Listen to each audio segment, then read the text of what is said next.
It is because the government of the day wishes to have a discussion on our national song, Vande Mataram, in the 150th year of its birth. हम ध्यान से आपकी बात सुने, राजनाथ जी और PM साहब दोनों। बहुत खूबसूरत है हर बात, लेकिन अगर दिल भी होता तो क्या बात होती? The irony is not lost on us parliamentarians present here, or on a billion-plus Indians who we represent, that we are living in an India today where real unemployment among the youth is upwards of 20%. That we are choking in a national capital where AQI routine levels are over 800, when the centre is purposefully starving non-BJP states of their Manrega, their housing, and their water dues, where millions of people are being subjected to a hurried, arbitrary process of mass disenfranchisement, when in session after session, we in the opposition are bullied, browbeaten, and prevented from raising pressing issues of national importance, suddenly the government finds it so important, so necessary, so urgent to discuss the historical complexities of a song. What is even more ironic is the claim that the hate and divisiveness in today's India can be linked back to this song.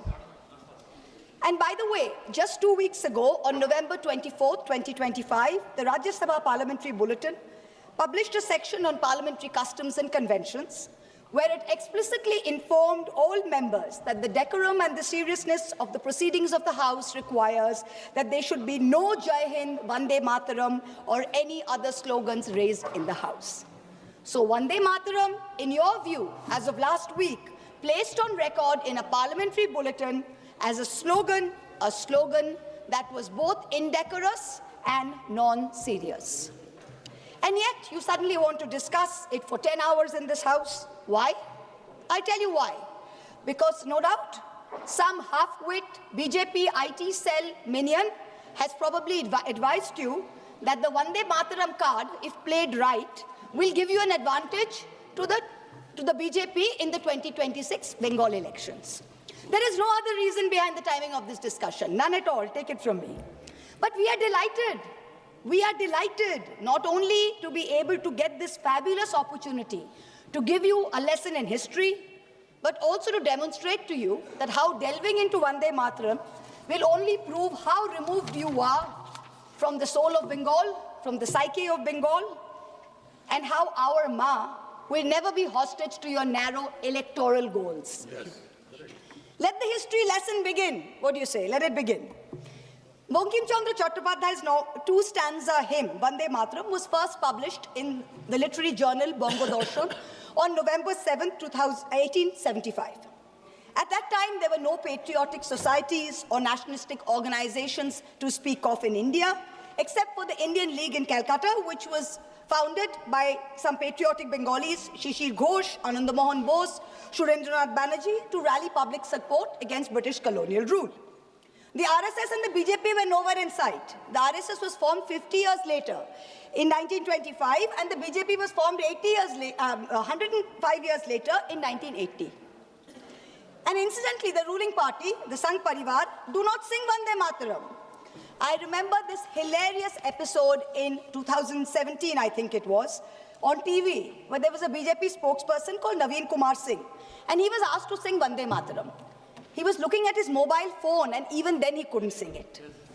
Also, in August 2017, I remember a cabinet minister in the UP government, Baldev Singh Aulak, I think his name was, he was unable to correctly sing this song on a TV news show. In January 2019, before the last Lok Sabha election, BJP leaders held a protest where they were going to make Muslims sing the song. They themselves could not sing the song correctly, so the meeting descended into chaos, and the BJP leaders and their followers chanted slogans like, "Is desh mein agar rehna hoga, to Vande Mataram kehna hoga." So frankly, the BJP's commitment to this song is a badly scripted comedy. The British banned the use of this slogan, Vande Mataram, under the sedition laws, and banned it singing in any public place. When India's youngest freedom fighter, Bengal's brave son, Khudiram Bose, was led to the gallows in 1908, he had Vande Mataram on his lips. When in 1927, Ram Prasad Bismil walked to the gallows in Gorakhpur jail, when Ashfaqullah Khan walked to the gallows in Faizabad jail, they all had Vande Mataram on their lips. But this is the same slogan that the Rajya Sabha bulletin finds non-decorous and non-serious in the Rajya Sabha.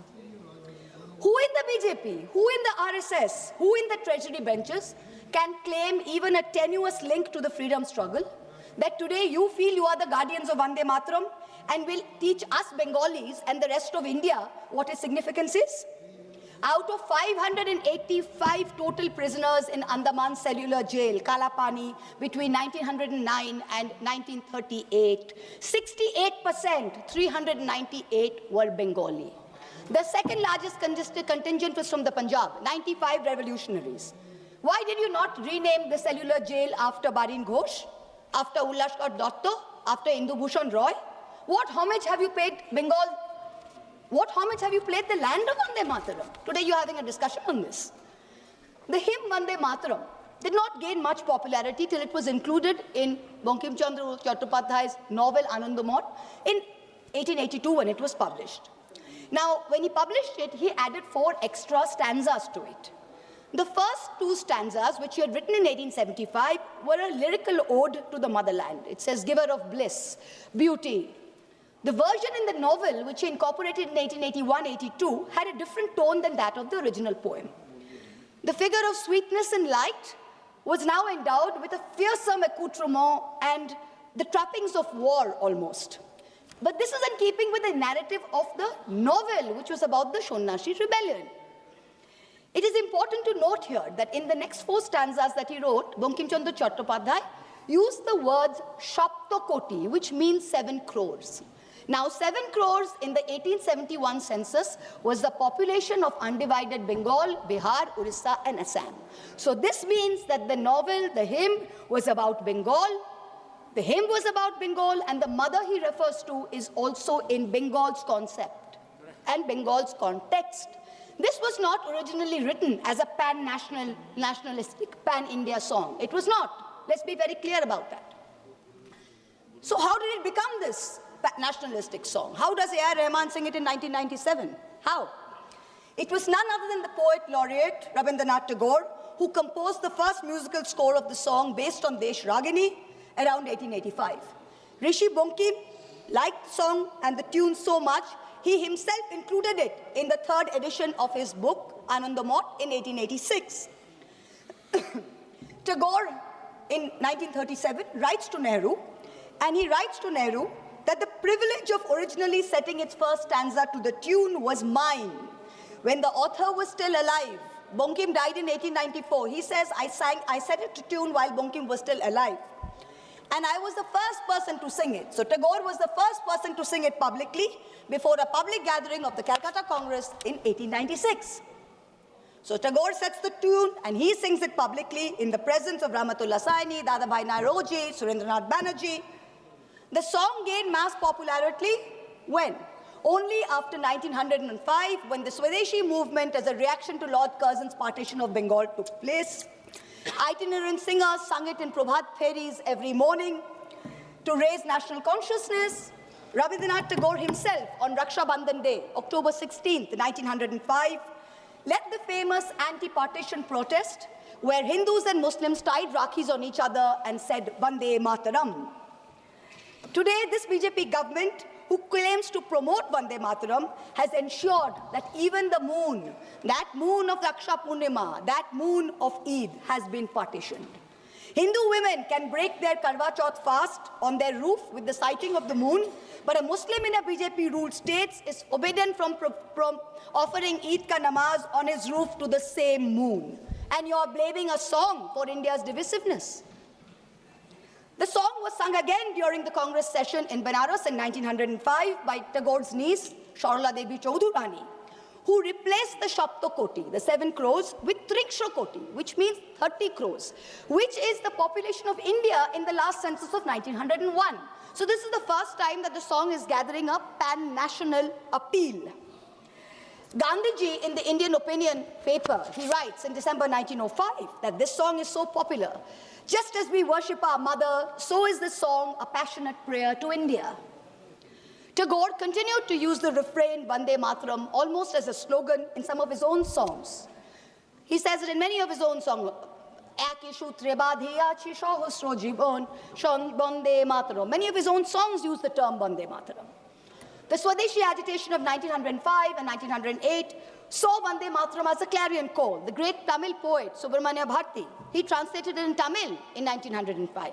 It began to be sung in meetings and processions all over India, from coastal Andhra Pradesh, from Vijayawada and the Krishna, to after Jallianwala Bagh in the canals and cantonments of Punjab, where they didn't think of it as a Bengali Sanskrit hymn. They saw it as a shared call of resistance. You, this government today, claim to be the guardians, the true upholders of the spirit of Vande Mataram. We've listened to the Prime Minister for an hour. We've listened to the Honorable Defence Minister for an hour tell us about how they are the true upholders of Vande Mataram.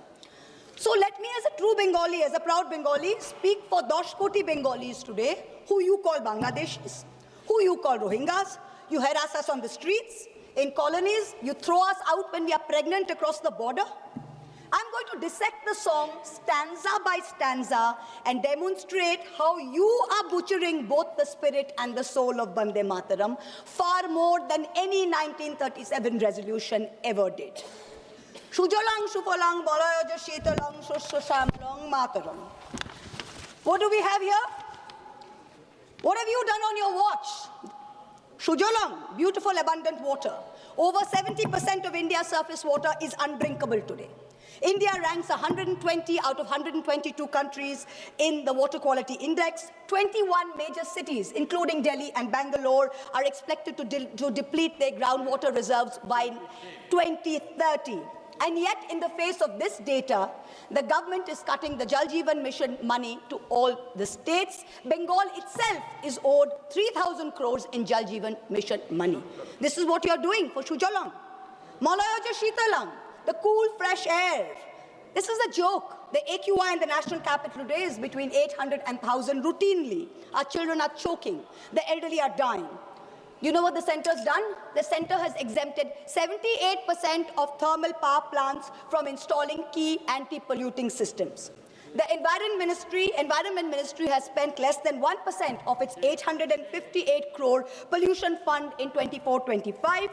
Fossil fuel-driven pollution claims 1.72 million lives in India, and premature mortality due to outdoor air pollution costs India $339 billion US.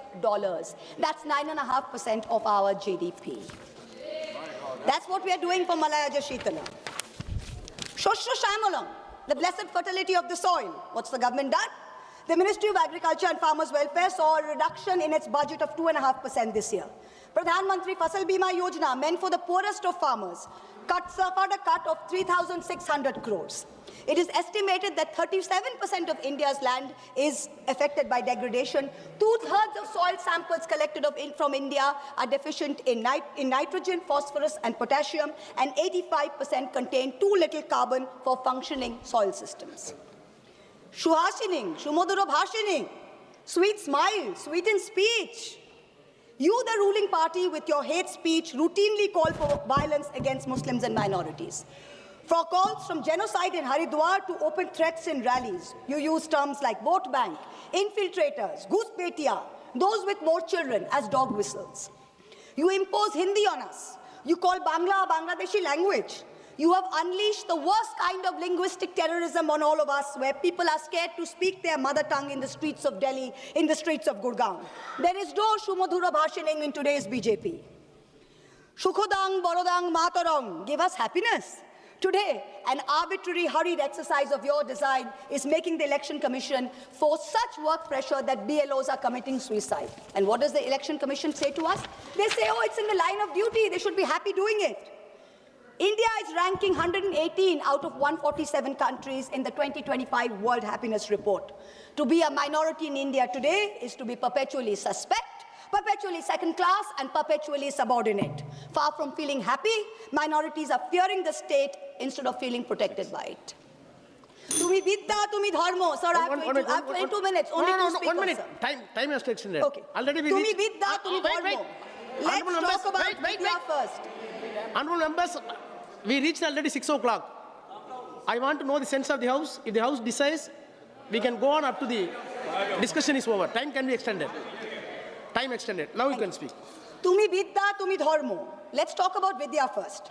Under this government, outlay for education is still at an abysmal 3.8%, far below the 6% envisaged by the NEP and far below other developed nations. Grant in aid for the All India Council of Technical Education has dropped nearly 61% in the last 2 years. The UGC's budget has been slashed by 47%. Let's take one example, Delhi University. The University of Delhi is grappling with a fund gap of 250 crores in this financial year. It needs 544 crores. The UGC has allocated just 313 crores. Tumi Vidya? Doesn't seem so. Now we come to Tumi Dharmo. When Rishi Aurobindo translated the verses of Vande Mataram into English in Karma Yogi in 1909, he translated dharma as conduct, not religion. Here was the root of the difference between a communalistic and a nationalistic interpretation and the political use of Vande Mataram as a song, as a war cry. It's not a communalistic interpretation. It is a nationalistic interpretation, and Rishi Bonkim's hymn Dharma signifies conduct. And for a ruling party, for a prime minister, it should not just be Dharma, it should be Raj Dharma. I cannot help but remind this House of the late Prime Minister Atal Bihari Vajpayee, who in March 2002, when asked what a certain chief minister ought to do, famously said, Raj Dharm ka palan kare. Raj Dharm, Raja ke liye, Shasak ke liye. Praja praja mein bhed nahi ho sakta. Na janam ke aadhar pe, na jati ke aadhar par, na sampraday ke aadhar par. Hand on heart, tell this House, is the government fulfilling its dharma? No. Bahute tumi ma shakti, hriday tumi ma bhakti. Rishi Bonkim said, faith should be in your heart and strength should be in your arms. This government instead has moved faith into its arms. You have made Bahute Bhakti with your brute force, with your majority, and you're bulldozing your way into the national secular fabric. And your heart is weak because our enemies are striking again and again. And yet we are letting a president of a third country proudly proclaim over and over again that he blackmailed India into accepting a ceasefire. Omolang Otulang, without a stain, without compare. Where has the government brought us today? Let me compare across some major global indices since 2014. The UN's report says inequality reduces India's Human Development Index by 31%, one of the highest losses in the region. The World Press Freedom Index, India fell from 140 in 2014 to 141 today. On the World Economic Forum's Global Gender Gap Index, India went from 114 in 2014 to 131 today. Most important, on the Global Hunger Index, which measures child malnutrition, India used to rank 55 out of 76 in 2014. Today, it ranks 102 out of 123. So we are certainly not without stain. And let me, for once and for all, debunk the ruling party's false claim that a truncated song is always an insult. Jana Gana Mana was originally written as a Brahmo hymn in 1911 and consisted of 5 stanzas. It was called Bharato Bhagyo Vidhata. Remember that the Brahmo Samaj was formed by Raja Ram Mohan Roy, and this is the same Raja Ram Mohan Roy that the Madhya Pradesh Higher Education Minister Inder Singh Parmar called a British agent, a dalal, working for religious conversion. If your party's man is calling Raja Ram Mohan Roy a dalal, I wonder what kind of higher education he can be responsible for. Jana Gana Mana is also a truncated song. Of the 5 stanzas, only the first stanza is sung as a national anthem.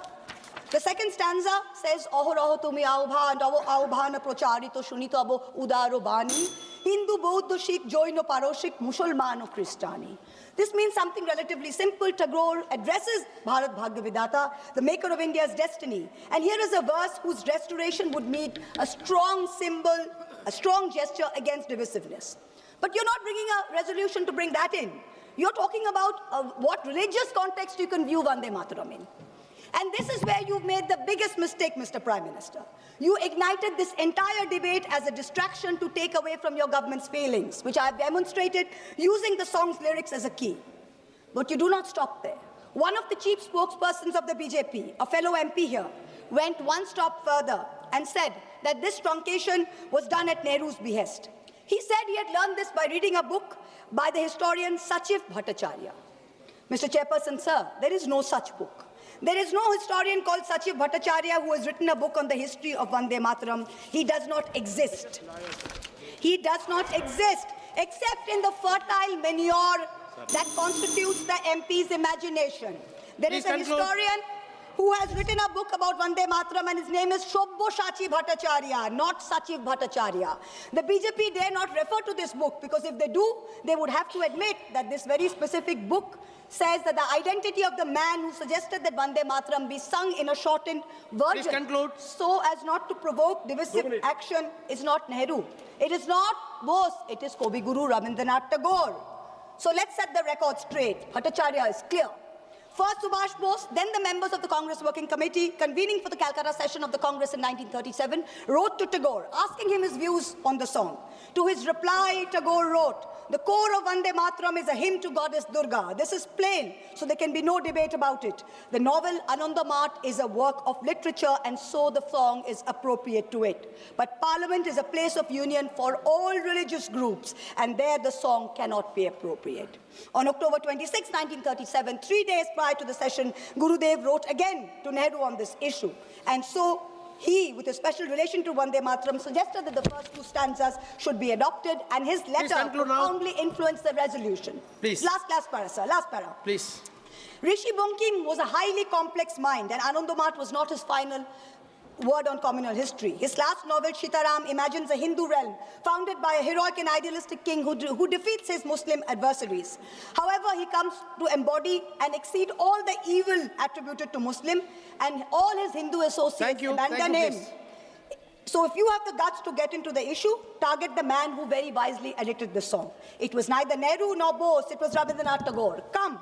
If you have the courage to withstand truth, come. Fight an election in Bengal in 2026 by saying that Tagore was responsible for dividing India. Let us see where that takes you. Tagore is the one who sang Vande Mataram publicly. He anchored it to our conscience of our nation. It was Bengal's clarion call. It is no jumla that the BJP can expropriate before an election. You try it and you will see what its consequences are. 10 crore Bengalis will rise, 20 crore arms to teach you the real meaning of Vande Mataram. Vande Mataram.